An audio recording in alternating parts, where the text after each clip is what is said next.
Good morning dear students. Class BEd first year, subject है हमारा learning and teaching और आज का हमारा टॉपिक है शिक्षण प्रतिमान यानी टीचिंग मॉडल्स। शिक्षण प्रतिमान का अंग्रेजी रूपांतर है मॉडल।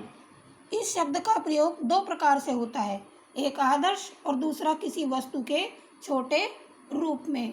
तो जो शिक्षण प्रतिमान है वह अध्यापक एक प्रतिमान है वो प्रस्तुत करता है और शिक्षार्थी उस प्रतिमान का अनुकरण करके उस आदर्श को प्राप्त करने का प्रयास करता है। तो शिक्षण प्रतिमान एक ऐसा प्रारूप है या ऐसी योजना है जिसका प्रयोग पाठ्यचर्या की संरचना करने, शिक्षण सहायक सामग्री का चयन करने में किया जाता है।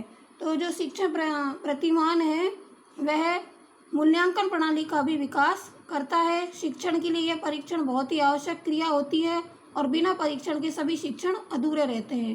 तो शिक्षण प्रतिमान में कक्षा की वास्तविकताओं के निर्माण में सहायक होते हैं। वे प्रयोगात्मक ढंग से प्रामाणिक शिक्षण प्रतिमानों की रचना का मार्ग प्रशस्त करते हैं। शिक्षण प्रतिमान शिक्षण क्रियाओं के लिए एक निश्चित रूपरेखा प्रदान करता है। शिक्षण का उद्देश्य छात्रों में व्यवहारगत परिवर्तन लाता है, अतः शिक्षण सिद्धांतों के आधार पर अधिक बल दिया जाता है। शिक्षण उद्देश्यों को प्राप्त करने के लिए विभिन्न विधियों, प्रविधियों, योजनाओं, स्वरूपों को प्रयोग में लाया जाता है जिन्हें शिक्षण के प्रतिमान कहते हैं। दूसरे शब्दों में हम कह सकते हैं कि शिक्षण कार्य को पूर्ण करने के लिए तैयार की गई रूपरेखा शिक्षण प्रतिमान कहलाती है।